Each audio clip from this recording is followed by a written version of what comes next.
Kata pengantar sifat ujian terbuka disertasi Program Doktor Ilmu Administrasi Fakultas Ilmu Sosial dan Ilmu Politik Untak Surabaya, Rabu 22 Desember 2021. Assalamualaikum warahmatullahi wabarakatuh. Selamat pagi dan salam sejahtera. Hadirin yang berbahagia, beberapa saat lagi rapat ujian terbuka disertasi Program Doktor Ilmu Administrasi Fakultas Ilmu Sosial dan Ilmu Politik Untak Surabaya atas nama Reno Afrian dengan nomor induk mahasiswa 11718000017 dengan judul Evaluasi Kebijakan Program Corporate Social Responsibility PT Andaro Indonesia dalam pemberdayaan masyarakat Kabupaten Balangan, Provinsi Kalimantan Selatan. Hadirin yang kami hormati, seorang mahasiswa program S3 untuk meraih gelar doktor harus memenuhi kewajiban akademik berupa ujian kualifikasi, seminar mata kuliah penunjang disertasi, ujian proposal, penilaian kelayakan disertasi, ujian tertutup, dan ujian terbuka disertasi.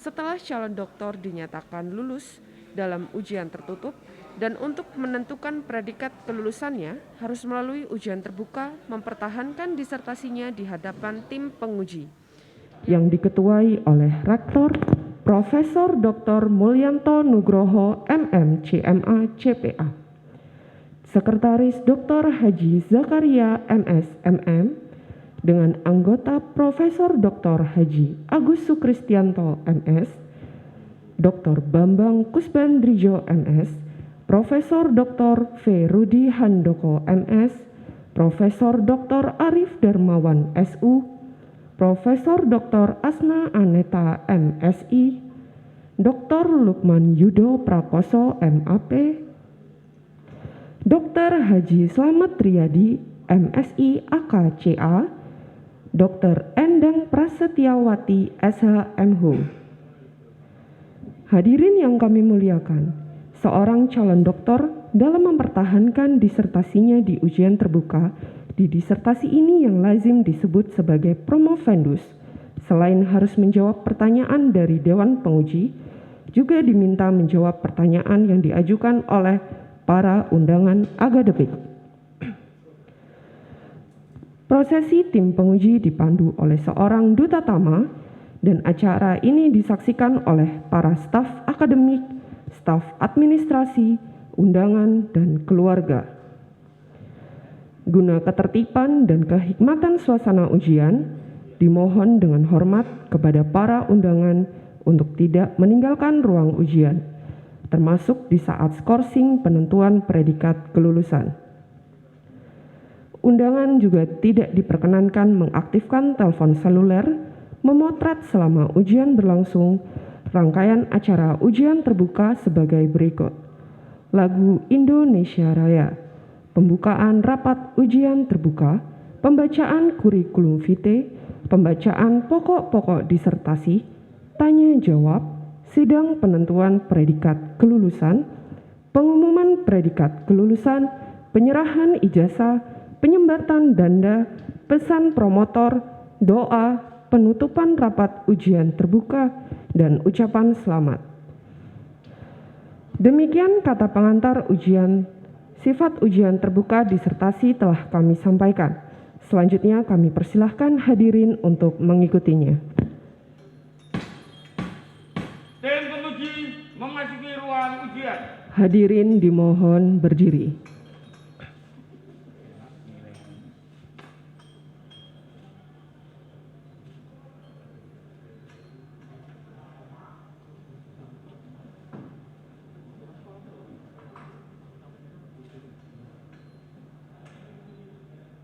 Promovendus memasuki ruang ujian.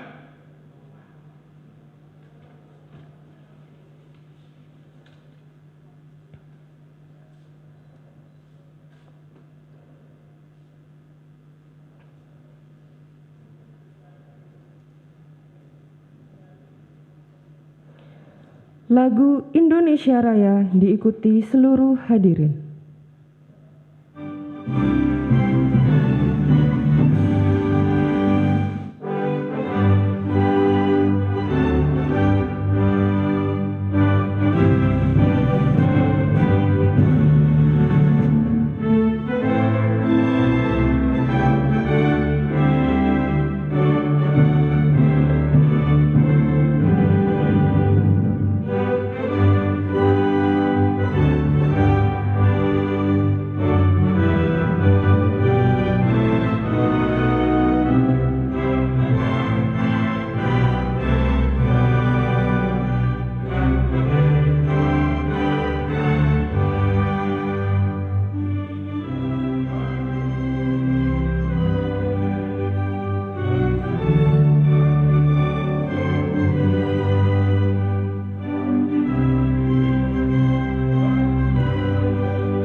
disilahkan duduk kembali. Terima kasih.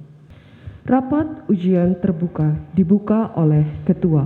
Bismillahirrahmanirrahim. Rapat ujian terbuka disertasi Program Doktor Ilmu Administrasi Fakultas Ilmu Sosial dan Ilmu Politik Surabaya ke-238 pada hari ini Rabu 22 Desember 2021 atas nama Saudara Reno Afrian nomor induk mahasiswa 117180017 saya nyatakan dibuka.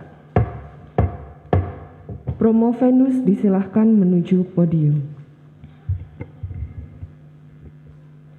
Pembacaan kurikulum vitae Promovendus. Reno Afrian bertempat tinggal di Jalan Fatma Raga nomor 1 Kebun Sari, Kota Amuntai, Kabupaten Hulu Sungai Utara. Saat ini beliau bekerja sebagai dosen tetap Sekolah Tinggi Ilmu Administrasi Amuntai dan sebagai Direktur CV Bangun Negeri Sejahtera dan juga menjabat sebagai Wakil Ketua 3 Bidang Kemahasiswaan, Informasi dan Kerjasama STIA Amuntai periode 2018-2021. Beliau juga menjabat sebagai Ketua Umum DPC HIPMI Hulu Sungai Utara tahun 2018 sampai dengan tahun 2021. Penelitian terakhir yang telah terpublikasikan oleh Bapak Reno Afrian adalah Evaluation of PT Adaro Indonesian Corporate Social Responsibility Program Polai Salt Kalimantan Indonesian di tahun 2021.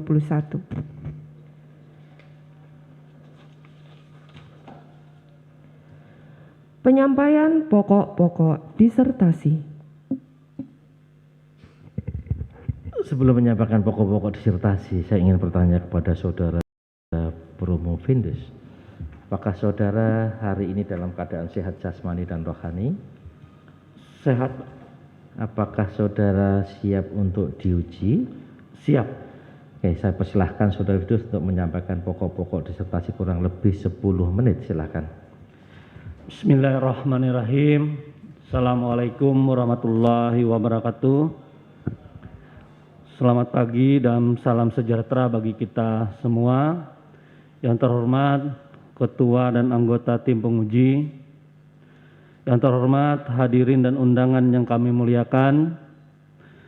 Berikut kami sampaikan pokok-pokok disertasi dengan judul Evaluasi Kebijakan Program Corporate Social Responsibility atau CSR PT Adaro Indonesia dalam pemberdayaan masyarakat Kabupaten Balangan, Provinsi Kalimantan Selatan. Berdasarkan sumber CNBC bahwa disebutkan PT Adaro Indonesia merupakan perusahaan tambang terbesar ketiga di dunia. PT Adaro menjalankan operasionalnya salah satunya di Kabupaten Balangan, Provinsi Kalimantan Selatan.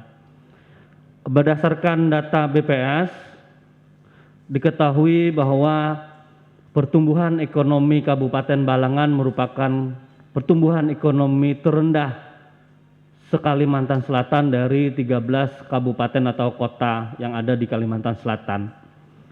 Selanjutnya, menurut data BI juga, ada 62,2% ketergantungan struktur ekonomi dari sektor pertambangan di Kabupaten Balangan. Kalau kita lihat dari dua data itu, ini merupakan ada permasalahan jika dikaji dari konsep pemberdayaan masyarakat ataupun konsep dari pemberdayaan masyarakat. Disebutkan bahwa pemberdayaan masyarakat tidak boleh ketergantungan, tetapi bisa menghadirkan partisipasi dan bisa menumbuhkan ekonomi masyarakat serta meningkatkan kesejahteraan. Ada 5 program CSR, yang pertama bidang ekonomi, yang kedua bidang pendidikan, yang ketiga bidang kesehatan, yang keempat bidang sosial budaya, dan yang kelima adalah lingkungan. Selama 5 tahun, CSR PT Adaro telah mengeluarkan kurang lebih 27 miliar untuk kegiatan 5 program unggulannya. Tujuan penelitian ada 3. Yang pertama untuk menganalisis evaluasi kebijakan program Corporate Social Responsibility. Yang kedua untuk memberikan gambaran analisis dampak yang terjadi terkaitan pemberdayaan masyarakat di Kabupaten Balangan. Yang ketiga untuk mengembangkan model penelitian evaluasi kebijakan program yang tepat dalam pemberdayaan masyarakat. Landasan filosofis dan pendekatan penelitian, pendekatan menggunakan pendekatan kualitatif dengan filsafat positivisme, dengan pendekatan fenomenologi, yaitu pendekatan berdasarkan pengalaman hidup manusia terhadap dirinya dan hidupnya. Karena pendekatan positivisme, maka gaya penelitian yang digunakan menggunakan teori Kiley. Yang pertama potensi, yang kedua pembuat kebijakan, perumusan kebijakan, implementasi hasil kebijakan dan outcome kebijakan. Di sini dihadirkan ada rancangan PT Adaro yang diolah oleh peneliti. Selama ini PT Adaro merumuskan program. Budget awal yang dikeluarkan PT Adaro dimohonkan kepada Kementerian SDM untuk ketetapan budget PT Adaro. Dilanjutkan dengan musyawarah desa, selanjutnya dirumuskan melalui tim tanggung jawab sosial perusahaan yang dibentuk oleh pemerintah Kabupaten Balangan yang terdiri beberapa pejabat yang ada di Kabupaten Balangan. Dampak program diketahui bahwa dampak ekonomi itu bersifat masih negatif, pendidikan itu masih negatif, kesehatan itu positif, sosial budaya negatif, dan lingkungan itu negatif. Model penelitian evaluasi kebijakan program yang dikembangkan oleh peneliti yang lebih bersifat kolaboratif. Yang pertama manajemen pengelolaan, yang kedua program yang ditetapkan, yang keempat kelompok sasaran, yang keempat implementasi, dan yang kelima dampak dari program itu. Ini model evaluasi yang dikembangkan oleh peneliti. Perbandingan teori-teori terdahulu, evaluasi kebijakan program menurut peneliti adalah evaluasi kebijakan dengan penilaian terhadap satu kebijakan program dimulai dari manajemen pengelolaan, program yang ditetapkan, kelompok sasaran, implementasi, dan dampak kegiatan program. Proposisi menghadirkan proposisi tautologi, yaitu jika manajemen kolaboratif dilakukan dalam perumusan program, pelaksanaan program, maka kualitas corporate social responsibility akan lebih baik. Implikasi teoritis bahwa dalam kegiatan PT Adaro yang selama ini dikelola oleh tim pemerintah itu masuk pada paradigma administrasi out public administration atau OPA. Pengelolaannya hanya dilakukan oleh pemerintah, kebijakannya dilakukan secara politik. Untuk itu peneliti juga menawarkan perlu menerapkan manajemen kolaboratif di mana orang-orang yang terlibat di dalamnya itu bukan hanya pada diberikan kegiatan konsultasi, tetapi digunakan ide-ide yang bisa melandasi program CSR itu. Sehingga persepsi teori yang dikembangkan oleh peneliti itu lebih terintegritas, lebih kolaboratif, yakni manajemen pengelolaan, program ditetapkan, kelompok sasaran, implementasi, dan dampak. Implikasi praktis penggunaan operasional ini, manajemen pengelolaan dapat dilihat dari bagaimana SOP-nya, bagaimana pembagian tugas dari pengelolaan itu, bagaimana koordinasi antar kelompok kepentingan dalam perumusan program CSR khususnya dalam pemberdayaan masyarakat.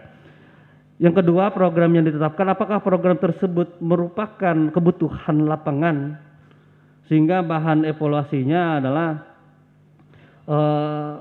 sasarannya apakah sudah sesuai, potensinya apakah sudah sesuai dengan kebutuhan masyarakat, dan apakah kebutuhan itu sesuai dengan kebutuhan masyarakat yang ada di Kabupaten Balangan.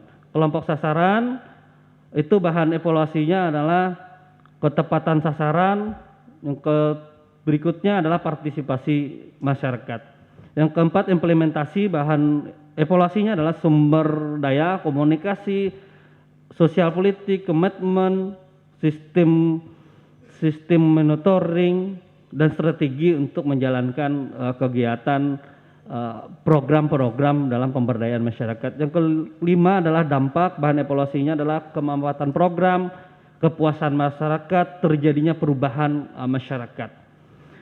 Ciri keberhasilan penggunaan model ini dapat dilihat dari tata kelola pemerintah yang baik, manajemen yang terarah, keterlibatan masyarakat yang aktif, perumusannya yang aktif, implementasi, serta partisipasi masyarakat itu meningkat.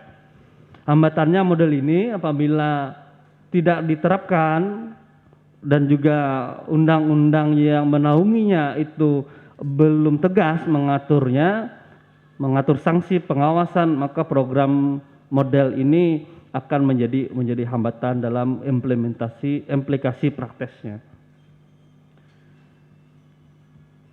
Saran kepada pemerintah perlu membuat pedoman kegiatan pengelolaan CSR yang berisikan aturan-aturan, tata pengawasan, monitoring, pelaporan kegiatan sanksi, serta konsep dasarnya adalah konsep pembangunan yang berbasiskan konsep pemberdayaan masyarakat, sehingga program CSR sesuai dengan visi CSR itu sendiri, yaitu memandirikan.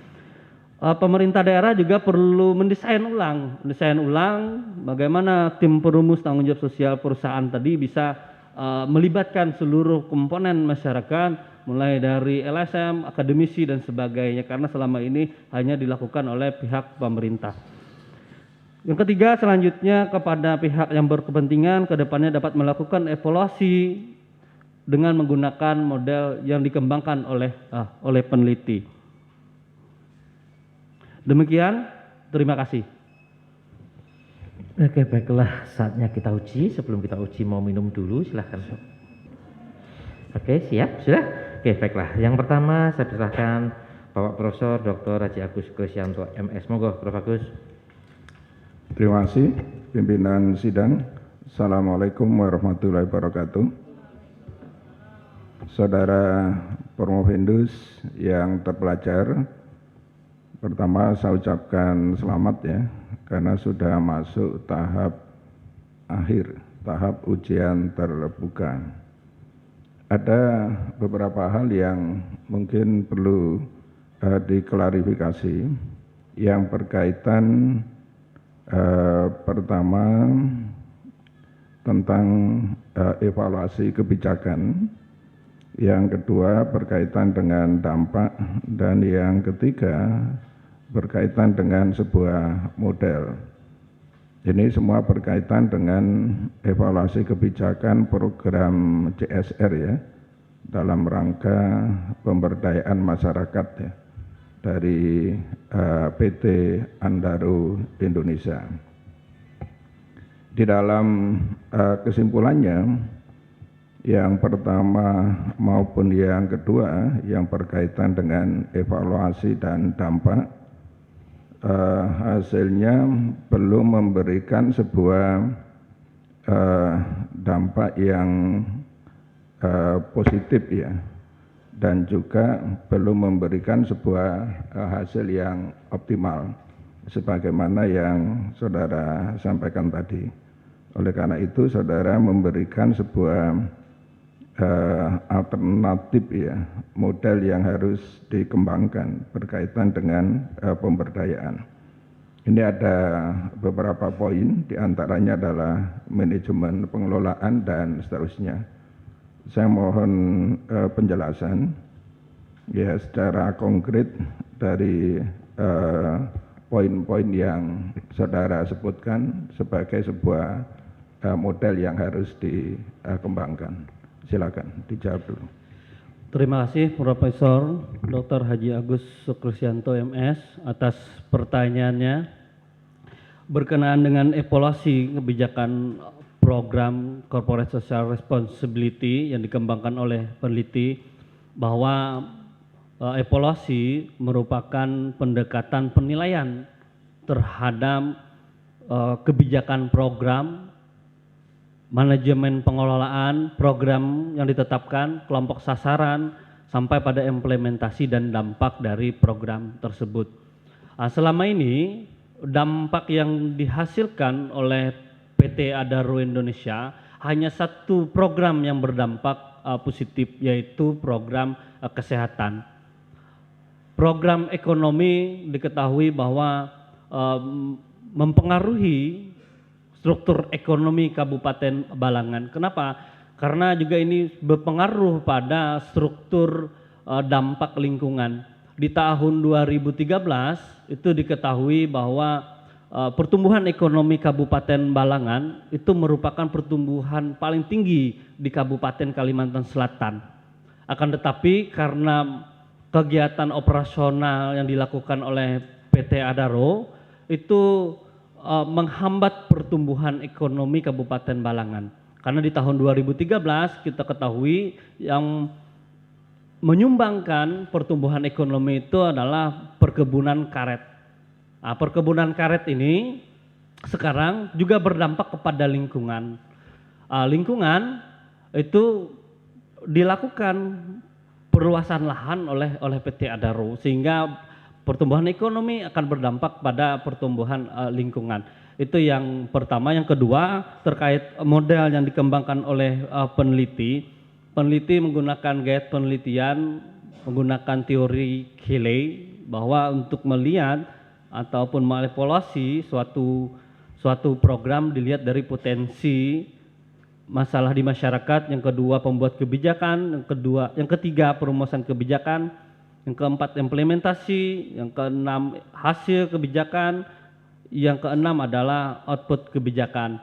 Melihat dari model yang dikembangkan oleh Cayley, peneliti melihat masih ada proses yang bersifat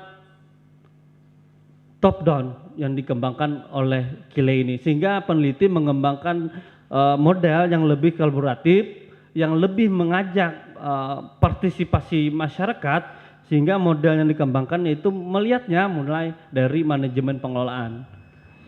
Oke, cukup matur suwun Prof. Agus. Untuk selanjutnya adalah Bapak Dr. Bambang Kusbandrio MS. Monggo. Terima kasih Bapak Ketua. Selamat untuk Pak Reno, Prof. Vendus. Mungkin saya akan mengulang arah pada teoretik aja ya. Secara konseptual, CSR itu muncul karena adanya kewajiban tanggung jawab perusahaan demi keberlangsungan perusahaan itu sendiri, yaitu dikenal dengan 3P. Ya, memang perusahaan harus profit, ya.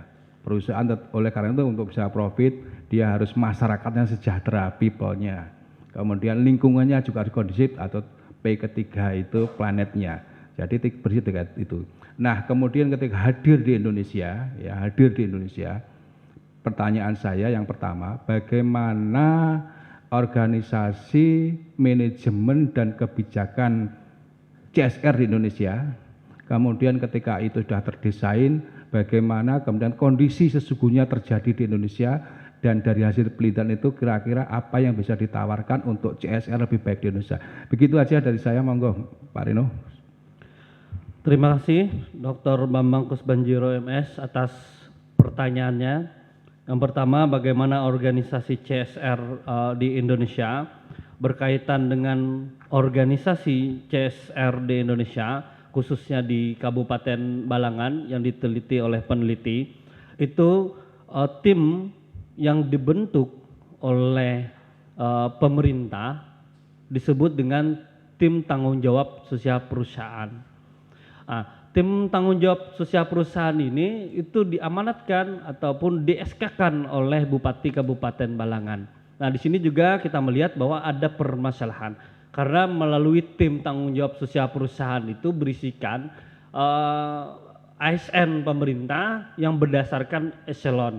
Misalnya saja Bupati sebagai pembina, ketua sekretaris sebagai atau Sekda sebagai ketua tim tanggung jawab sosial perusahaan dan beberapa kepala dinas sebagai anggota. Nah, melihat dari komposisi yang ada di Kabupaten Balangan, tim tanggung jawab sosial perusahaan itu tidak melibatkan masyarakat dalam perumusannya ataupun penetapan program. Nah, kalau kita lihat konteks dari CSR, seharusnya tanggung jawab sosial perusahaan itu adalah tanggung jawab dari perusahaan PT Adaro. Nah, dengan dibentuknya tim tanggung jawab sosial perusahaan ini, PT Adaro diuntungkan karena pada akhirnya apapun usulan masyarakat, apabila terjadi penolakan, maka PT Adaro Indonesia dapat berkilah bahwa yang merumuskan ataupun menetapkan suatu kebijakan program itu adalah tim dari pemerintah yang dibentuk oleh Kabupaten Balangan. Sehingga dari konteks itu, melihat dari masalah itu, peneliti mengembangkan ataupun membuka suatu peluang yang lebih kolaboratif, yang lebih mengajak partisipasi masyarakat di dalamnya, sehingga akademisi, LSM, dan beberapa kelompok kepentingan terhadap PT Adaro dan meningkatkan visi CSR tadi untuk pemberdayaan masyarakat, untuk memandirikan itu agar sesuai dengan visi CSR itu sendiri, bukan dari pemerintah yang merumuskan, yang menjalankan. Pada akhirnya banyak dampak-dampak dari program itu tidak sesuai dengan harapan masyarakat Kabupaten Balangan. Dan juga kalau kita kaji dari ilmu administrasi publik, tadi masuk pengelolaan ini masuk pada out public administration atau OPA, karena segala kebijakan itu dijalankan oleh pemerintah secara teori politik untuk tujuan politik. Nah, kita melihatnya ke sana bahwa kebijakan yang dikeluarkan hanya pada proses politik, dan juga visi CSR untuk pemandirian tadi dan data-data yang mendukung juga tadi di awal, bahwa ketergantungan ekonomi Kabupaten Balangan pada akhirnya itu masuk pada proses ketergantungan pada sektor pertambangan. Nah, seandainya program-program CSR tadi sesuai dengan kebutuhan masyarakat, sehingga kegiatan-kegiatan yang ada di masyarakat tentunya akan lebih meningkatkan partisipasi masyarakat dalam setiap program-programnya. Karena Pak, kita wawancara saja, masyarakat banyak yang tidak tahu apa itu CSR dan sebagainya. Sedangkan perusahaan itu sudah berdiri tahun 1982, seperti itu Bapak. Sudah habis, matur suwun Pak Bambang. Untuk selanjutnya adalah Bapak Profesor Dr. Ferudiantoko MS. Terima kasih Pak Ketua, yang terhormat Saudara Romo Pendus.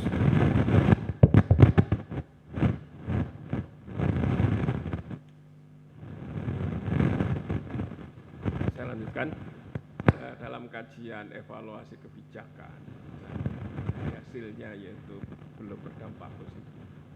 Itu saya ingin menanyakan tentang sebenarnya kajian evaluasi Anda itu pada dimensi yang mana?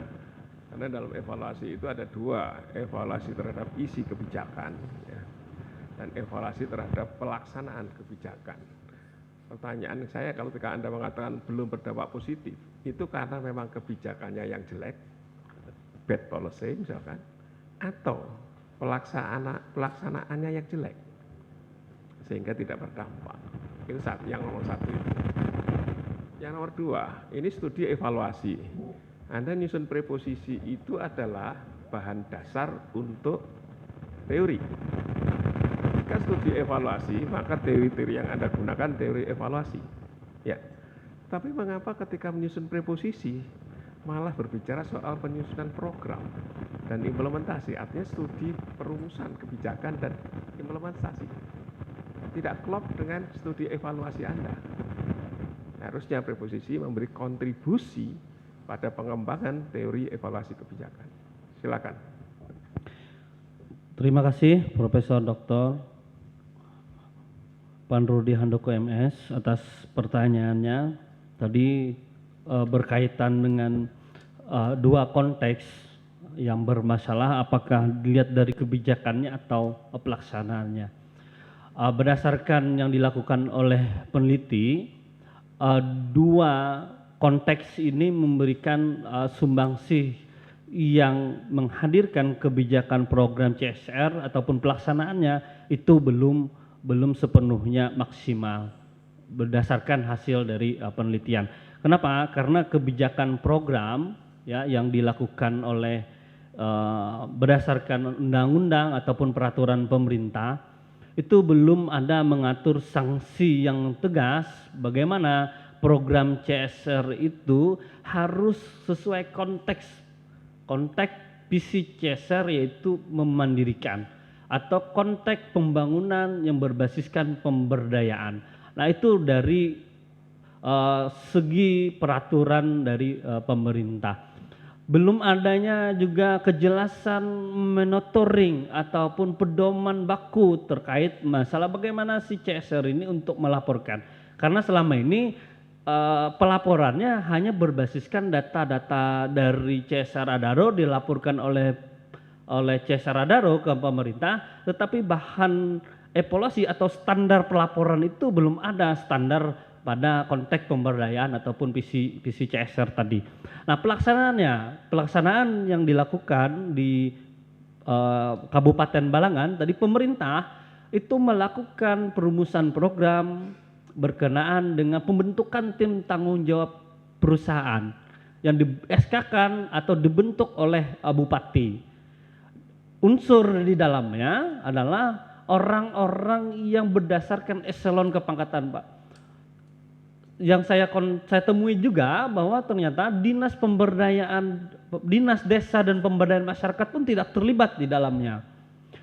Kalau kita berkaitan dengan pelaksanaan juga pendidikan, guru ataupun pemerhati pendidikan itu tidak dilibatkan dalam perumusannya. Saya tanyakan kepada orang-orang tim perumus juga, apa sih konteks dari CSR itu? Dia pun belum bisa menjawab apa sih yang dimaksud dengan CSR, sehingga kompetensinya masih lemah, pelaksananya lemah, kebijakannya masih lemah. Juga yang ketiga yaitu terkait masalah prosesi. Di konteks ini, kalaunya kita menerapkan yang dikembangkan oleh peneliti berdasarkan pengelolaan, bagaimana pengelolaannya, target sasaran, bagaimana implementasi, bagaimana dampak, maka pengukurannya kita lihat akan lebih kolaboratif, Pak. Kolaboratif dalam rangka perbaikan perumusan ataupun perbaikan bahan untuk melakukan evaluasi pada program CSR itu sendiri. Sehingga proposisi yang kita hadirkan yaitu mulai dari perumusan dan juga model yang ditawarkan. Terima kasih. Matur suwun Prof. Rudi. Oke, untuk selanjutnya adalah Bapak Profesor Dr. Arif Darmawan SU. Monggo, Prof. Arif. Terima kasih Pak Ketua, Pak Rektor, Prof. Nug, Mas Reno. Selamat ya sudah pada tahap ini. Saya ingin konfirmasi ya dengan jawaban Anda tadi, terutama pada penanya terdahulu. Anda dengan ada rumusan masalah ya, permasalahan Anda coba analisis menggunakan teori evaluasi. Tentu menemukan sesuatu yang baru, penting yang terkait dengan ilmu evaluasi. Kira-kira temuan yang penting dan menarik dari sisi evaluasi itu apa saja? Ya. Kemudian implikasi terhadap teori evaluasi juga mohon dijelaskan. Dua hal itu. Terima kasih. Terima kasih Profesor Dr. Arif Darmawan SU atas pertanyaannya. Yang pertama itu berkaitan dengan yang dikembangkan oleh peneliti yang berkenaan dengan evaluasi program CSR PT Adaro Indonesia. Di sini yang dikembangkan oleh peneliti dan juga berdasarkan filsafat dari metodologi penelitian yang berbasiskan positivism, bahwa kalaunya seorang peneliti itu ada beberapa teori yang dibawa sehingga tidak menggunakan pendekatan positivisme. Ini menggunakan teori berbasiskan filsafat positivism. Nah, beberapa teori yang peneliti kaji dan peneliti baca dan peneliti terapkan ke lapangan, ternyata beberapa teori yang dikemukakan para ahli itu belum sepenuhnya menjawab yang terjadi yang ada di Kabupaten Balangan, khususnya pengelolaan program CSR PT Adaro Indonesia. Nah, sehingga peneliti juga ini berkaitan dengan implikasi teoritis. Pertama, peneliti mengembangkan suatu modal yang lebih kolaboratif, yang lebih melibatkan masyarakat, lebih terintegritas dan juga lebih bottom up, sehingga pada prosesnya perumusan program CSR ini akan dapat dilihat dari ataupun evaluasi program CSR ini dapat dilihat dari manajemen pengelolaan, karena juga berdasarkan fenomena yang terjadi di lapangan. Saya minta kepada tim tanggung jawab sosial perusahaan apakah ada pembagian tugas antara tim CSR PT Adaro dan juga tim tanggung jawab sosial perusahaan, tetapi tidak ada, sehingga bahan baku dan implikasinya juga itu bagaimana nanti dalam perumusan ataupun evaluasi program itu menghadirkan pembagian tugas dan fungsi dan juga menghadirkan SOP di dalamnya, bagaimana struktur kerja organisasi tadi dan juga bagaimana koordinasi antar kelompok kepentingan. Dan juga kita lihat bahwa koordinasinya masih lemah karena masih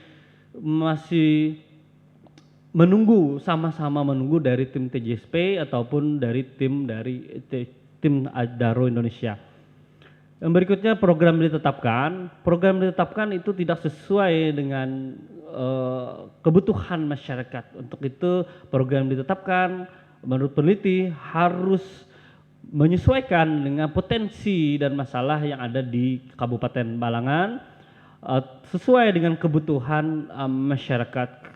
Salah satu contoh misalnya program pendidikan saja, misalnya selama ini program di bidang pendidikan itu banyak hanya pada dihabiskan bantuan program beasiswa.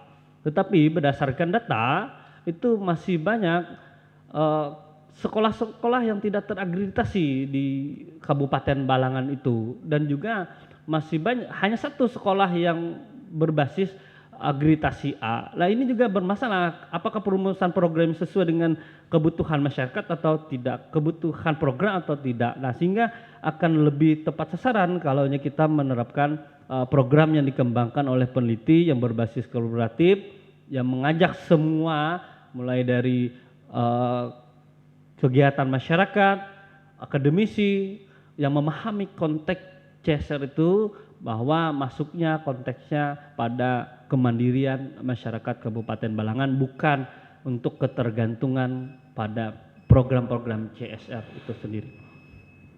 Terima kasih. Matur suwun Prof. Arif. Saya lanjutkan, untuk selanjutnya adalah Bapak Ibu Profesor Dr. Asna Aneta MSI. Monggo. Silahkan Prof. Asna. Ya, terima kasih Prof. Alhamdulillah saya merasa tersanjung diajak untuk berpartisipasi dalam kegiatan promosi doktor atas nama Reno. Alhamdulillah saya dari Gorontalo, promovendus dari Balangan, dan pimpinan yang ada di sini dari Jawa. Itulah kehendak Allah. Alhamdulillah. Terima kasih. Yang berikut saya melanjutkan apa yang disampaikan oleh penguji sebelumnya. Tadi sudah dipertanyakan tentang kebaruan atau novelty dari hasil penelitian saudara. Nampaknya yang dilakukan itu adalah, atau seperti apa yang sudah disampaikan, bahwa ini adalah evaluasi tentang program, tapi itu dilakukan adalah top down. Ya. Seperti kita ketahui, tahun 90-an itu dalam melakukan strategi pembangunan itu awalnya itu top down. Kemudian diganti dengan bottom up, ini tidak berfungsi, kemudian dikawinkan antara top down dan bottom up. Semestinya seperti ini. Artinya yang di bawah itu masyarakat dan seterusnya, termasuk perguruan tinggi, tokoh masyarakat, itu dilibatkan dalam kegiatan PT Daro ini.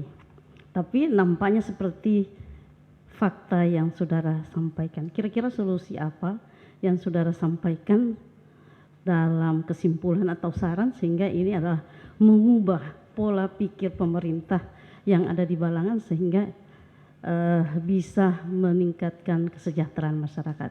Itu saja, Prof. Makasih. Terima kasih Profesor Dr. Asnanita MSI atas pertanyaannya. Yang pertama, melihat dari fenomena yang terjadi dan juga berdasarkan beberapa kebijakan yang dikeluarkan oleh pemerintah Kabupaten Balangan, ya, saran saya itu perlu mendesain ulang tim tanggung jawab sosial perusahaan ini. Tim tanggung jawab sosial perusahaan silahkan masih ada, tetapi dengan catatan. Yang pertama, harus melibatkan semua kalangan yang berkepentingan. Misalnya akademisi. Tadi Ibu menyebut saya dari Kabupaten Balangan, saya dari kabupaten tetangganya, Bu. Karena kabupaten saya itu Kabupaten Hulu Sungai Utara, Kabupaten Balangan merupakan pemekaran dari Kabupaten Hulu Sungai Utara pada tahun 2003 pemekarannya.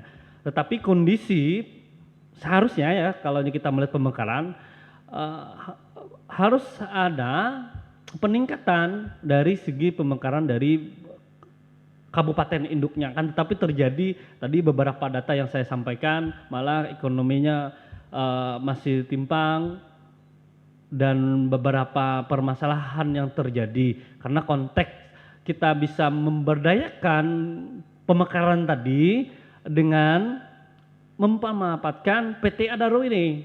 Nah, sehingga kembali ke konteks tim tanggung jawab sosial perusahaan perlu melibatkan beberapa akademisi, LSM, dan juga orang-orang yang kena dampak,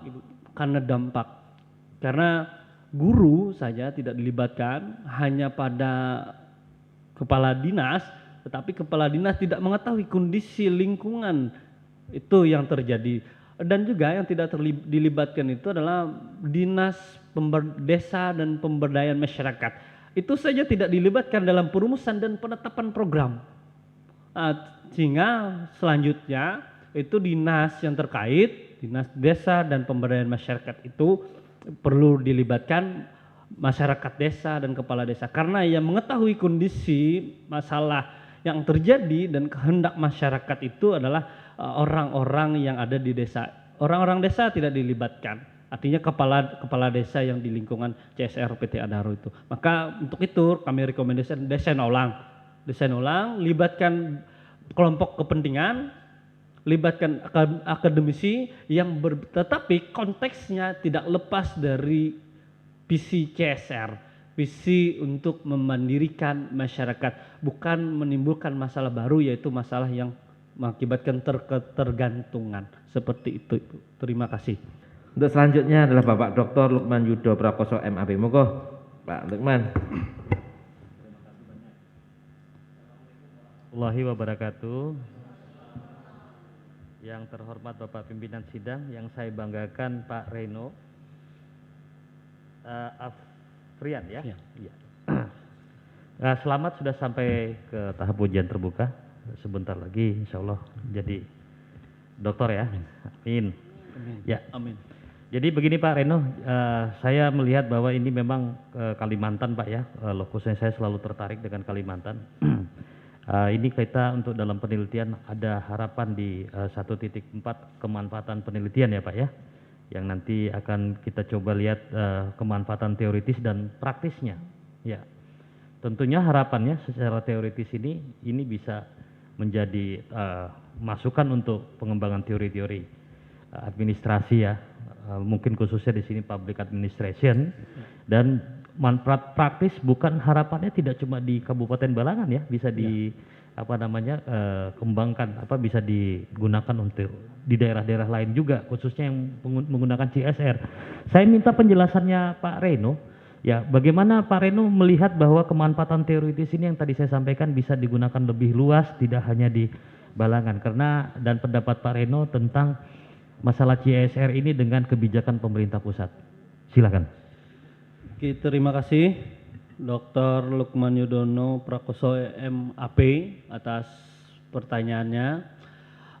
Kita melihat model yang dikembangkan oleh peneliti ya dalam rangka pengelolaan CSR. Rata-rata kalau pengelolaan itu baik, Bapak, itu dan juga melibatkan masyarakat, program-program yang ditetapkan itu akan lebih efektif apabila sifatnya, tapi sebaliknya apabila program-program tadi pengelolaannya tidak jelas, ya, terus juga tidak melibatkan masyarakat, itu program-program yang ditetapkan itu tidak akan berdampak yang lebih luas. Nah, sehingga apakah model yang dikembangkan oleh peneliti ini bisa kita sebut dengan nantinya bisa digunakan secara universal?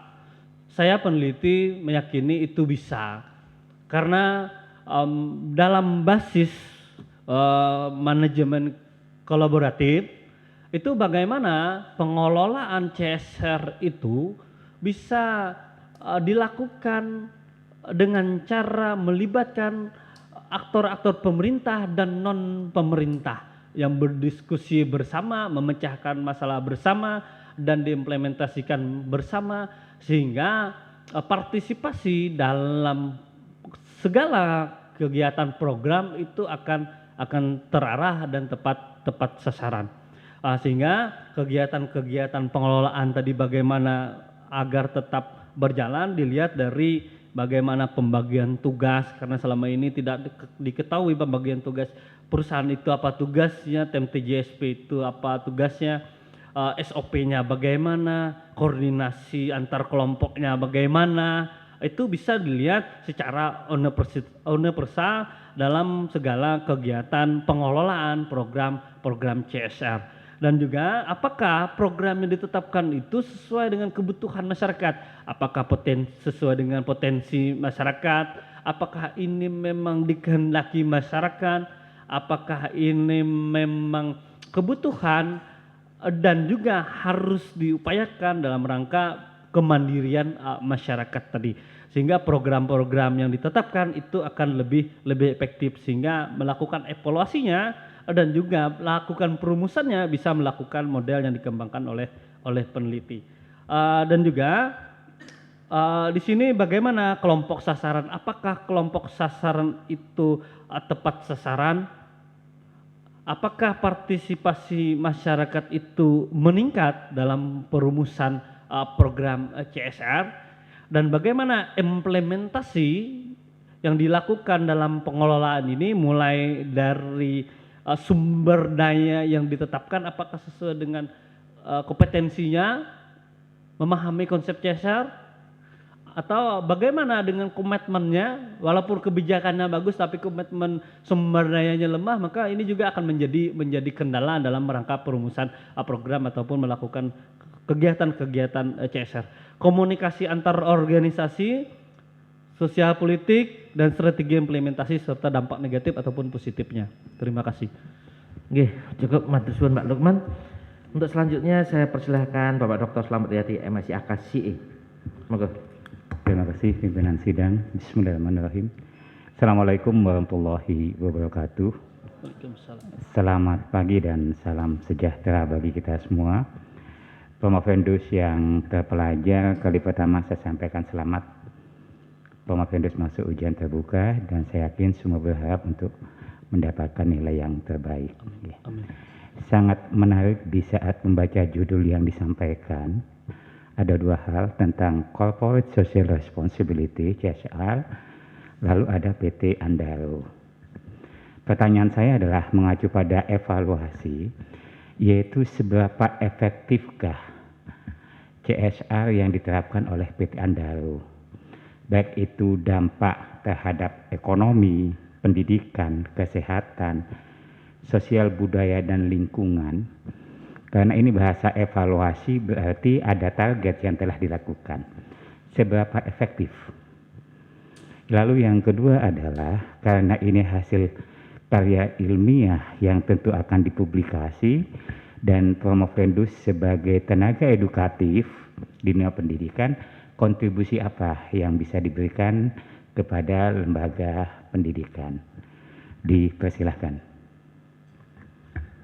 Terima kasih Dr. Haji Slamet Riyadi MSc AKCA atas pertanyaannya. Yang pertama, seberapa efektifkah program yang ditetapkan oleh PT Adaro Indonesia selama ini? Untuk menjawab itu, kalau kita lihat beberapa program, tadi 5 pilar programnya dilihat dari program ekonomi, yang kedua program pendidikan, yang ketiga program kesehatan, yang keempat program sosial budaya, dan yang kelima adalah program lingkungan.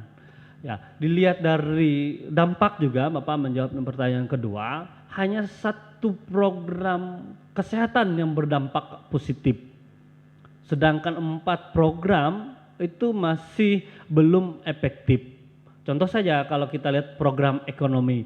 Program ekonomi selama ini yang dilakukan hanya pada berbasiskan pemberian modal kepada UMKM.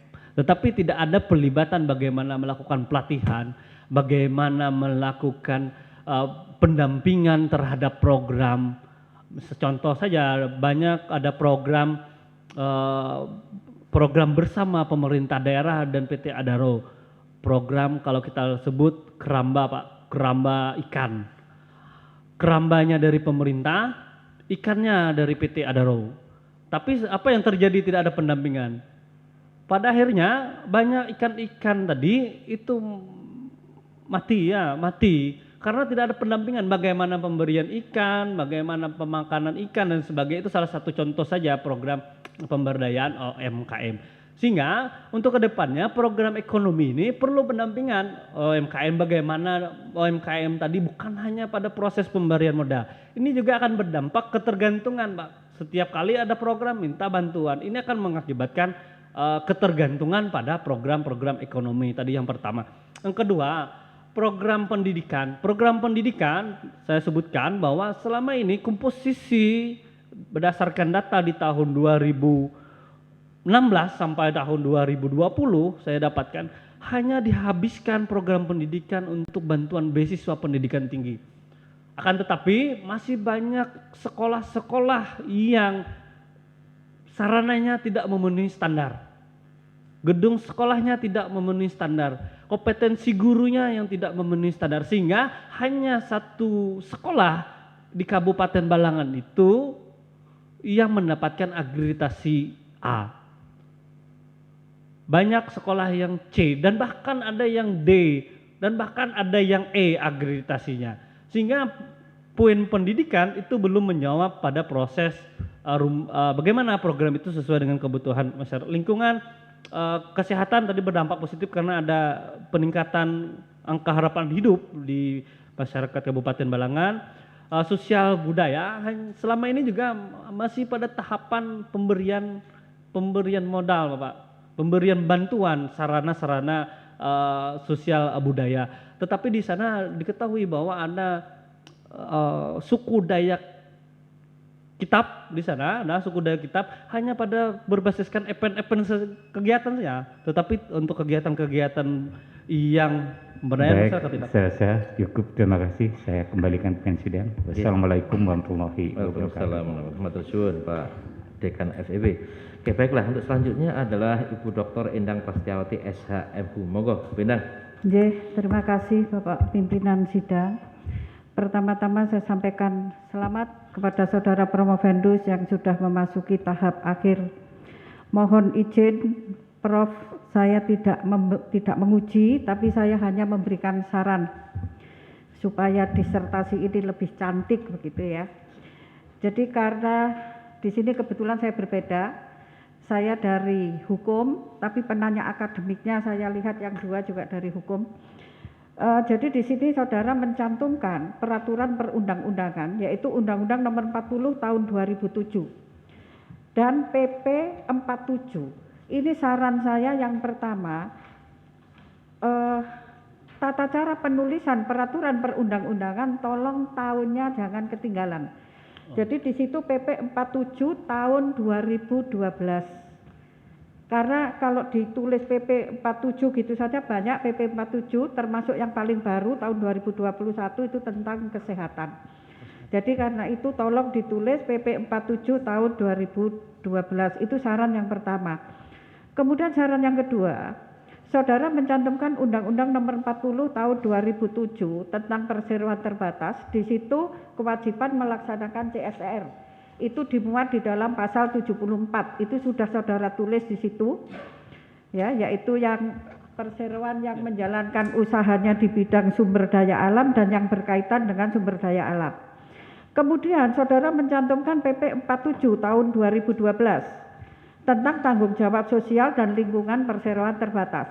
Di situ pasal 7-nya menyatakan yang tidak melaksanakan CSR itu dikenakan sanksi sesuai peraturan perundang-undangan.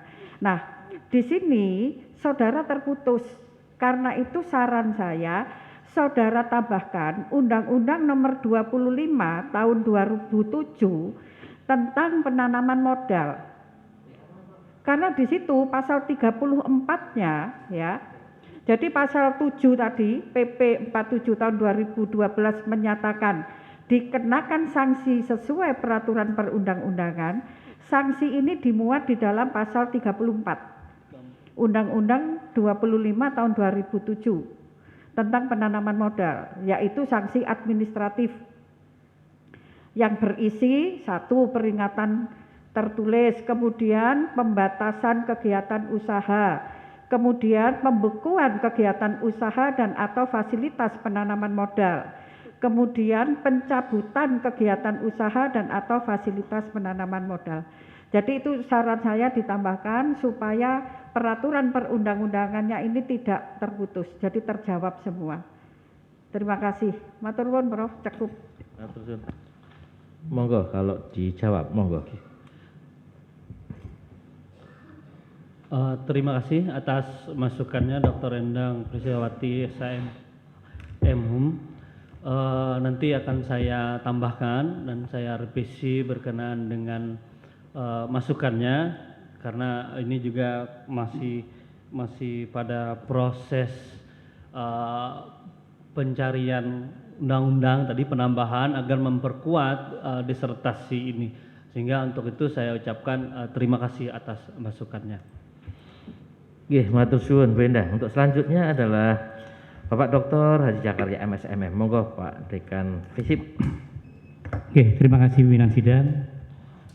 Saya ucapkan selamat untuk Promovendus Bapak Rino Afrian ya, yang sudah masuk di tahap terakhir. Pertama, Promovendus mengatakan bahwa penelitian ini dilihat dari perspektif novelty-nya. Itu ada satu kebaruan di mana menggunakan pendekatan kolaboratif ya.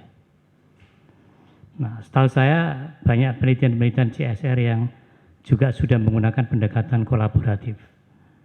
Karena itu, Pak Rino, apakah model yang Bapak tawarkan ini sesungguhnya adalah hasil konstruksi atau rekonstruksi ya? Itu satu. Kemudian yang kedua, saya hanya minta klarifikasi aja. Jadi yang pertama adalah dominannya pemerintah melalui TJSP menyebabkan CSR hanya untuk kepentingan pemerintah, bukan untuk kepentingan masyarakat. Saya kira ketika kemudian pemerintah di sana misalnya ada Bapeda dan lain-lain, itu tentu bisa memotret secara lebih tajam mestinya. Nah ini sesuatu yang secara logika agak susah dipahami. Kemudian yang kedua, klarifikasi Pak Rino, keterlibatan pemerintah yang terlalu dominan pada perencanaan dan penganggaran program membawa CSR masuk dalam kepentingan pemerintah. Ini seperti apa penjelasan logikanya dan data yang mendukung seperti apa, sehingga pernyataan ini bisa dipertanggungjawabkan. Terima kasih pimpinan sidang. Terima kasih Dr. Haji Jakaria MM atas pertanyaannya. Yang pertama itu berkaitan dengan novelty yang dikemukakan oleh peneliti yang lebih bersifat kolaboratif.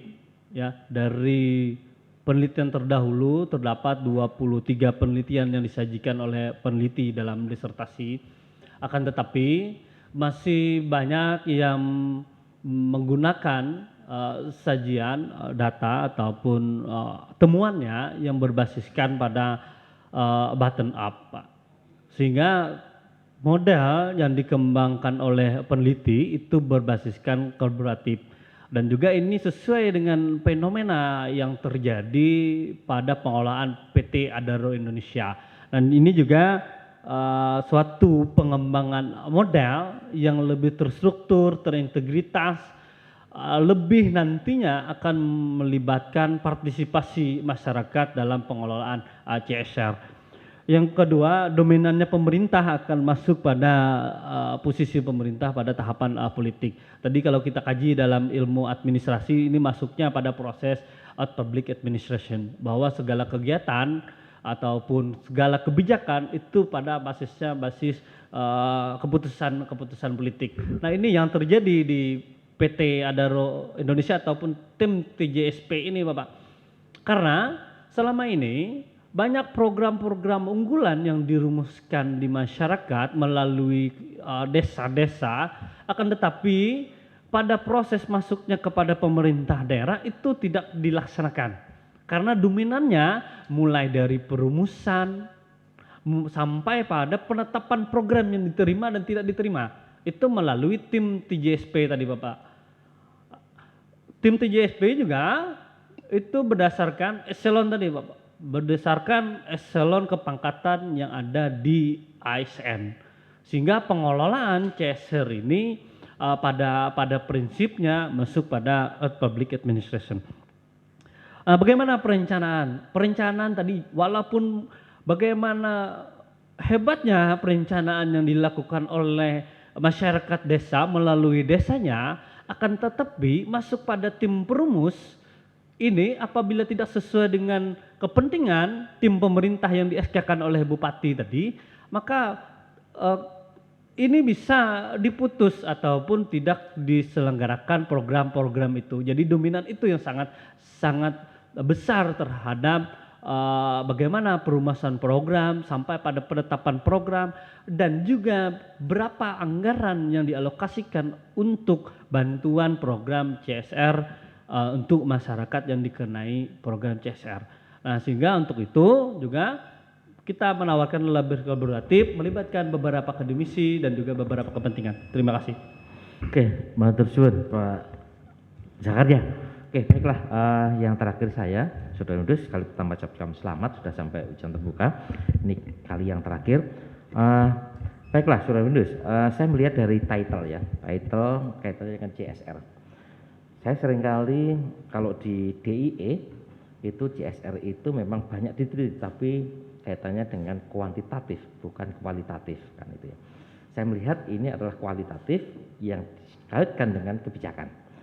Pertanyaan saya yang pertama, kalau ini menyangkut kebijakan tingkat kabupaten, yang saya tanyakan kenapa ya hanya melibatkan satu perusahaan? Seharusnya di sana kan banyak perusahaan. Tadi di undang-undang bahwa PT berkewajiban kalau dia adalah profit, maka dia harus sharing untuk CSR-nya. Ini yang pertama. Yang kedua, kaitannya dengan kebijakan, model kebijakan.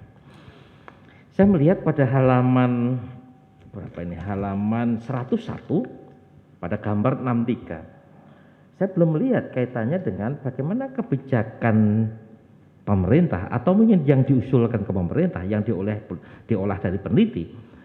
Saya belum melihat bagaimana masuknya CSR ini di mana ya? Ada apakah manajemennya, ada program tebakan, atau kelompok sasaran, implementasi, dan dampaknya. Saya tidak melihat ke sana. Dan kalau saya melihat misal tadi novelty-nya tentang model, yang mana tentunya di sini saya tidak atur. Karena bahwa seorang dokter tentunya harus ada novelty-nya tentunya. Novelty yang notabene itu tidak pernah diteliti oleh orang lain tentunya. Oke, itu aja dua pertanyaan. Monggo silakan. Terima kasih Profesor Dr. Mulyanto Nugroho MM, CMA, CAP, CPA, CVA atas pertanyaannya. Yang pertama, ya memang benar Pak, di Kabupaten Balangan itu banyak perusahaan selain PT Adaro Indonesia. Akan tetapi perusahaan-perusahaan itu adalah subkontraktor dari PT Adaro. Misalnya saja ada PT SIS, Buma dan sebagainya.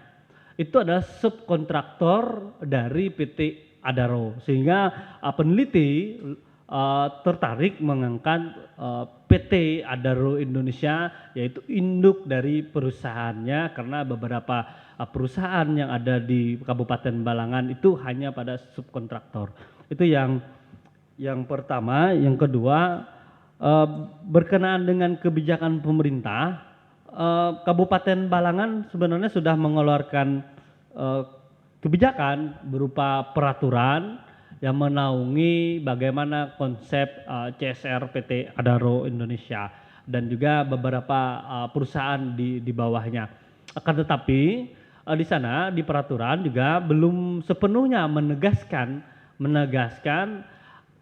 bagaimana program CSR ini agar sesuai dengan kebutuhan masyarakat, agar tepat sasaran dan sebagainya untuk melakukan kegiatan-kegiatan yang ada di Kabupaten Balangan berdasarkan program CSR. Berkenaan dengan penelitian juga, ya benar, peneliti itu menggunakan metode kualitatif karena menggali evaluasi ini tidak cukup hanya pada metode penelitian kuantitatif, karena ini berbasiskan makna yang terjadi, fenomena yang terjadi, sehingga gambaran keadaan PT Adaro ataupun bagaimana program CSR yang dijalankan oleh pemerintah ataupun program CSR PT Adaro itu berdasarkan landasan visi CSR ataupun landasan sesuai dengan kebutuhan masyarakat. Novelty juga berkaitan dengan keterbaruan. Di sini peneliti menawarkan model yang lebih kolaboratif, lebih terintegritas tentunya, dalam rangka bagaimana pengelolaan CSR ini agar lebih meningkatkan partisipasi masyarakat, dan juga bagaimana agar program-program CSR ke depannya berdampak positif dengan menekankan konteks visi CSR, yaitu kemandirian, bukan pada proses ketergantungan. Selama ini banyak program-program yang ditawarkan oleh PT Adaro itu hanya mengolah pada program ketergantungan. Terima kasih. Cukup, matur suwun. Baiklah, kita sekarang beralih ke penguji akademik. Saya mengingatkan bahwa masing-masing hanya 3 menit, satu pertanyaan atau satu saran saja. Yang pertama adalah Ibu Dr. Arini Sulistiawati, MAP. Monggo. Terima kasih Bapak Pimpinan Ketua Sidang. Assalamualaikum warahmatullahi wabarakatuh. Selamat buat Bapak Reno. Saya ingin menanyakan Pak, karena ini tadi ada ini ya, tidak optimal, kemudian tidak tepat sasaran, ya, kemudian cuman hanya satu aja sektor yang positif, sedangkan sektor yang lain adalah negatif, ya. Berarti apakah program CSR ini tidak transparan dan tidak akuntabel, ataukah juga tidak efektif dan efisien? Terima kasih. Terima kasih Bapak Ketua. Terima kasih atas pertanyaannya. Hanya satu program yang berdampak positif, yaitu program kesehatan. Tetapi beberapa program itu masih berdampak negatif. Apakah program ini dirumuskan tidak transparan, tidak akuntabel dan sebagainya? Tidak transparan itu berkenaan dengan penetapan program akhir. Tetapi transparansi dalam rangka perumusan program di awal itu memang jalannya dari proses rumusan yang dilakukan oleh masyarakat desa yang terdampak. Akan tetapi setelah rumusan program dan dijadikan satu dokumen untuk ditetapkan menjadi program, itu harus masuk kepada tim tanggung jawab sosial perusahaan tadi. Nah, sehingga dominannya tim tanggung jawab sosial perusahaan tadi menentukan apakah ini dilanjutkan atau tidak dilanjutkan program tadi. Sehingga apa yang dirumuskan masyarakat sesuai dengan potensi dan masalah dan kebutuhan masyarakat itu akan diputuskan oleh tim tanggung jawab sosial perusahaan tadi. Sehingga dalam pengelolaannya belum akuntabel dan juga transparansi dalam rangka pemutusan program apakah diterima ataupun tidak diterima. Tapi pada perumusannya hanya pada berbasiskan, ya kalau kita sebut hanya berbasiskan data-data pengulangan saja. Kalau saya lihat di tahun sebelumnya, tahun 2016, tahun 2021.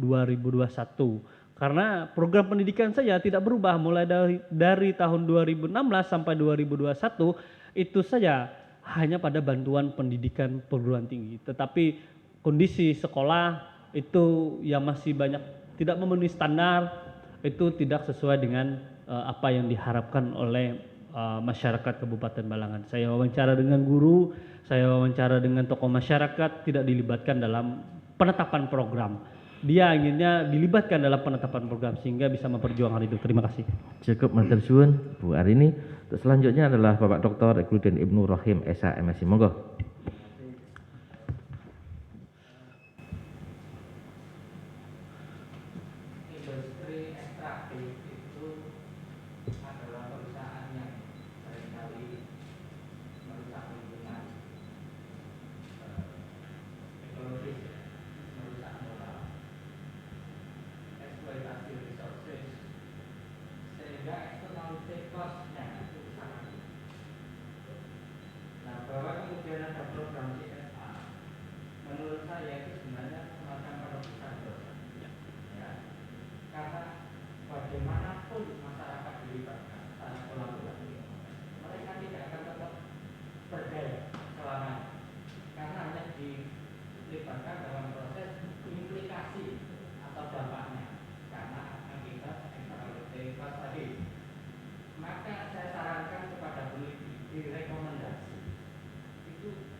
Setiap perusahaan raksasa yang mengeksploitasi dalam daerah tersebut, maka wajib hukumnya entah berapa persen nanti regulasi yang mengatur tentang kepemilikan saham lokal, sehingga ini bisa menjadi semacam pemberdayaan masyarakat.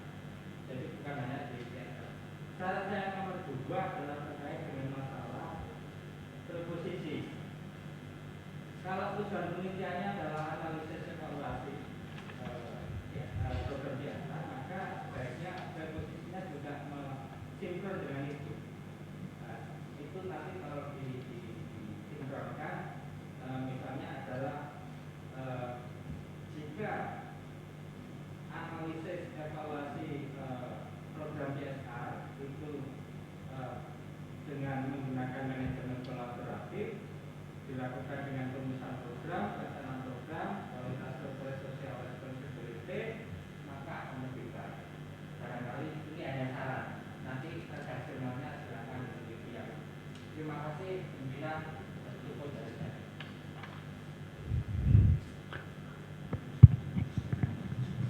Oke, enggak ada jawaban? Terima kasih atas saran dan masukannya Dr. Ahludin Ibnu Rahim SHMSI. Nanti saya akan perbaiki sesuai dengan arahan Bapak. Terima kasih. Oke. Yang terakhir adalah Bapak Dr. Muhmurojin SH FCDI MSI. Monggo. Terima kasih pimpinan sidang. Sebelumnya saya ucapkan selamat Bapak Reno Afrian telah memasuki babak akhir dari ujian terbuka pada siang hari ini. Dalam lingkup paradigma ilmu administrasi, pengelolaan CSR PT Adaro Indonesia masuk pada paradigma yang bagaimana? Itu yang pertama. Yang kedua, penerapan apa sebaiknya dalam pengelolaan CSR untuk perbaikan selanjutnya? Terima kasih. Terima kasih atas pertanyaannya Dr. Muhammad Rojekin, SH, SPD, MSI. Yang pertama, dalam ilmu paradigma administrasi, pengelolaan CSR itu masuk pada Out Public Administration atau OPA. Bahwa segala kegiatan administrasi hanya diselesaikan oleh lembaga-lembaga pemerintah. Kebijakan berdasarkan keputusan-keputusan politik. Nah, untuk itu, peneliti menawarkan satu model yang pendekatannya lebih kolaboratif. Di sini bagaimana pengelolaan CSR lebih mengedepankan pengelolaan yang berbasiskan atau pendekatan partisipasi masyarakat, melibatkan lembaga pemerintah ataupun non pemerintah, diajak berdiskusi, bukan hanya pada proses konsultasi, tetapi bagaimana kebijakan-kebijakan ataupun rumusan itu bisa menyumbangkan sumbangsih terhadap keputusan program yang akan ditetapkan. Sehingga paradigma yang berbasis kolaboratif ini akan lebih mengarah pada kegiatan CSR yang lebih tepat sasaran, lebih meningkatkan partisipasi masyarakat, dan lebih tepat sasaran dalam programnya. Sehingga juga peneliti mengembangkan satu model untuk melakukan evaluasi bagaimana manajemen pengelolaannya, dilihat dari SOP-nya bagaimana, pembagian tugasnya dalam pengelolaan, struktur organisasinya bagaimana, selanjutnya bagaimana kelompok sasarannya, apakah kelompok sasaran tadi, karena di CSR itu ada ring 1, ring 2, dan ring 3. Selama ini pembangunan hanya dilakukan pembangunan fisik di daerah perkotaan. Akan tetapi di daerah yang terdampak itu malah minim pembangunannya. Sehingga bagaimana potensi tadi sesuai dengan kondisi itu. Terima kasih. Cukup, oke. Terima kasih. Baiklah, sudah selesai. Dengan telah selesainya waktu tanya jawab dan untuk menentukan predikat kelulusan Purindus, rapat ujian terbuka disertasi program Dr. Matersi Fakultas Ilmu Sosial dan Ilmu Politik Untak Surabaya, saya skor selama kurang lebih 15 menit. Tim penguji meninggalkan ruang ujian. Hadirin dimohon berdiri.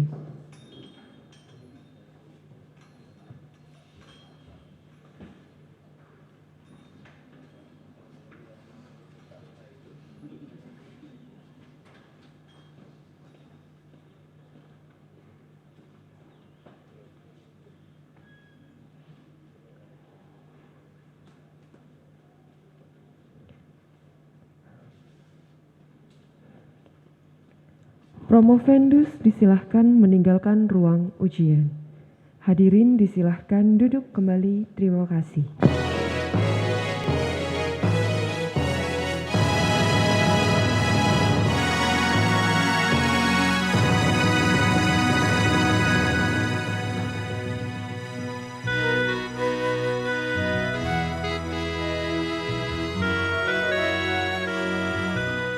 Promovendus dipersilahkan memasuki ruang ujian.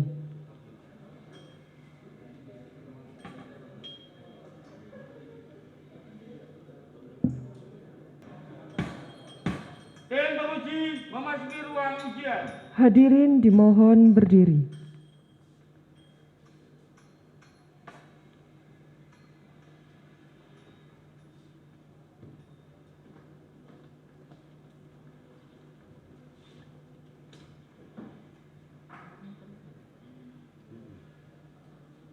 Hadirin disilahkan duduk kembali. Terima kasih. Hadirin terhormat, rapat ujian terbuka disertasi program Dr. Ilmu Administrasi Fakultas Ilmu Sosial dan Ilmu Politik Surabaya atas nama saudara Reno Afrian saya nyatakan dibuka kembali. Pengumuman predikat kelulusan Promovendus sekolah kedua.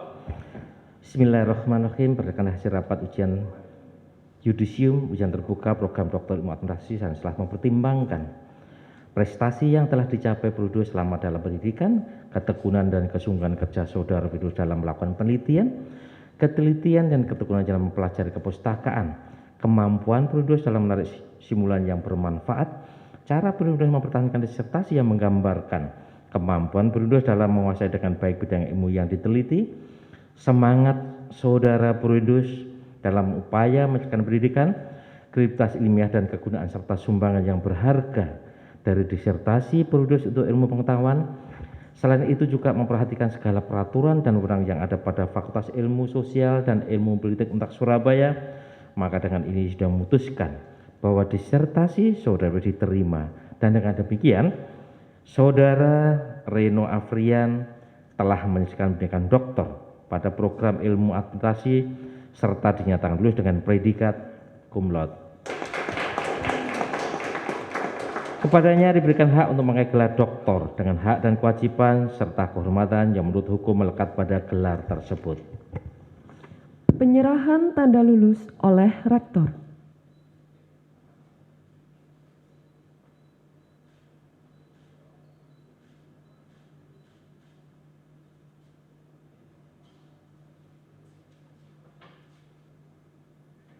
Pengangkatan tanda oleh Dr. Reno Afrian.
Kepada Dr. Reno Afrian disilahkan menuju tempat duduk yang telah disediakan.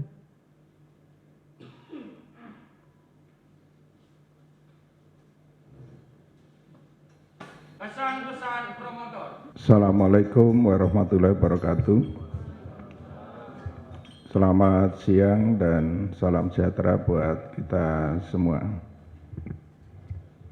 Yang saya hormati Bapak Rektor selaku pimpinan sidang, para tim penguji yang saya hormati, khususnya penguji eksternal, Profesor Dr. Asna, dan Bapak Dr. Yuda yang saya hormati, dan juga penguji akademik. Alhamdulillah pada siang hari ini kita telah melakukan tugas untuk melaksanakan ujian terbuka atas nama saudara Dr. Reno Afrian, dan alhamdulillah nilainya sangat memuaskan. Ini nilainya adalah cum laude. Sudah, ya kita beri tepuk tangan. Sudah beberapa tahun ini rupanya program doktor belum menghasilkan cum laude. Ini hal yang luar biasa, khususnya untuk Pak Reno, ya. Dan selamat, dan juga sampaikan juga pada instansi saudara dan juga keluarga saudara. Ini ibunya ndak dibawa ini ya, ya kan? Putra putrinya juga ndak dibawa.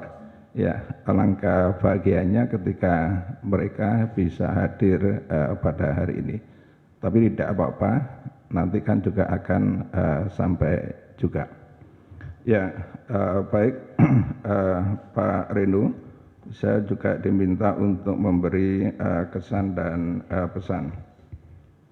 Pada prinsipnya, apa yang Pak Renu tulis terkait dengan evaluasi kebijakan tentang CSR ya, yang berkaitan juga dengan program-program pemberdayaan. Prinsip di dalam CSR itu paling tidak ada 4 tipologi besar. Yang pertama berkaitan dengan environmental, ya CSR yang bergerak di aspek lingkungan. Jadi bagaimana CSR itu memiliki sebuah tanggung jawab terhadap lingkungan, membangun tidak merusak lingkungan. Kemudian juga ada tanggung jawab secara etika. Jadi bagaimana memberdayakan, memperlakukan manusia yang ada di sekitarnya. Dan juga berkaitan dengan filantropik ya. Jadi kalau Pak Dr. Didin mengatakan adalah sebagai sebuah apa tadi Pak Didin, sebagai sebuah penebus dosa, ya kan? Ini yang dikatakan sebagai amal, ya, filantropik itu tadi. Dan yang keempat berkaitan dengan persoalan-persoalan ekonomi. Ya, bagaimana sirkulasi ekonomi itu bisa berputar dan pendapatan masyarakat itu bisa mengalami kenaikan. Ya, saya melihat apa yang Pak Reno sampaikan, khususnya berkaitan dengan evaluasi, itu paling tidak ada kebersinggungan dengan 4 poin yang saya sampaikan. Pak Reno melihat dari aspek ekonomi, kemudian pendidikan, kesehatan, sosial budaya, dan lingkungan. Ada 2 hal yang bersinggungan di sini, yaitu aspek ekonomi dan lingkungan. Jadi sudah melibatkan 2 hal di dalam sebuah tipologi CSR yang dilihat dari faktor secara general. Nah, itu adalah hal yang baik.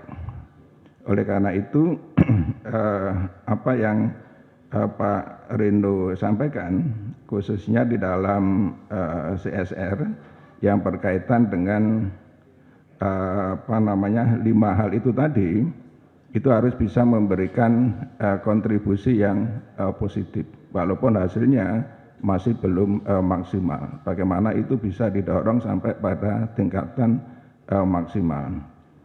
Tetapi dari berbagai tipologi dari CSR, yang penting adalah sebuah kemandirian, itu yang penting. Jadi nilai-nilai pemberdayaan, bagaimana masyarakat itu bisa mandiri dan tidak menjadi tergantung kembali. Jadi ada nilai sustainability-nya. Ini merupakan sebuah tanggung jawab dari sebuah program-program pemberdayaan, walaupun itu lewat CSR. Ini bagaimana nanti disertasi yang Pak Reno tulis itu bisa memberikan sebuah kontribusi perbaikan CSR ke depan, khususnya yang berkaitan dengan apa yang Pak Reno teliti dan bisa dijadikan sebagai bahan masukan untuk perbaikan CSR ke depan, ya, untuk wilayah yang ada di Kalimantan Selatan, dan juga bisa dijadikan sebagai pilot project untuk perbaikan CSR yang ada di Indonesia. Itu mungkin beberapa hal yang perlu saya sampaikan berkaitan dengan disertasi ini. Kemudian ya, yang berikutnya adalah, walaupun Pak Reno sudah lulus ya dari Untak Surabaya, tetap selalu menjaga kerjasama juga ya, baik dengan para dosen ya, para kolega, dan juga pada alma mater Untak Surabaya. Itu pesan saya, semoga capaian Pak Reno ini bisa memberikan nilai yang positif ya, dan terutama bagi keberlanjutan ya program-program yang ada di berkaitan dengan CSR. Saya rasa itu yang bisa saya sampaikan. Terima kasih. Wabillahi taufiq wal hidayah. Wassalamualaikum warahmatullahi wabarakatuh. Pembacaan doa yang dipandu oleh Bapak Hamim Esos MSI. Assalamualaikum warahmatullahi wabarakatuh. Sebagai bentuk rasa syukur, marilah kita berdoa sejenak. Allahumma sholli ala sayyidina Muhammad wa ala sayyidina Muhammad. Alhamdulillahirabbil alamin. Hamdan wa syukran lillah wa la haula wa la quwwata illa billahil aliyil azim. Hamdan syakirin, hamdan na'imin, hamdan yu'afi ni'amahu wa yukafi mazidah. Ya Rabbana lakal hamdu li jalali wajhika wa azimi sultanik. Ya Allah ya Rahman ya Rahim, berkat rahmat dan hidayah-Mu, ujian terbuka pada siang hari ini telah berjalan dengan penuh hikmah. Semoga apa yang beliau peroleh dapat berguna bagi nusa bangsa dan agama.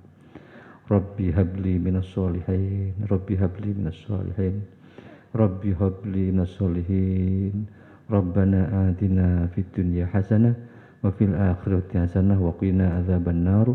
Wa sallallahu ala sayyidina Muhammadin wa ala alihi wa sahbihi ajma'in. Subhana rabbika rabbil izzati amma yasifun. Wassalamun alal mursalin walhamdulillahi rabbil alamin. Terima kasih. Assalamualaikum warahmatullahi wabarakatuh. Rapat ujian terbuka ditutup oleh Ketua. Dengan mengucap alhamdulillah rabbil alamin, rapat ujian terbuka disertasi program Dr. Maturasi Fakultas Ilmu Sosial dan Ilmu Politik Surabaya pada hari ini Rabu 22 Desember 2021 atas nama Dr. Reno Afrian saya nyatakan ditutup. Kepada Dr. Reno Afrian beserta keluarga dipersilahkan mengambil tempat.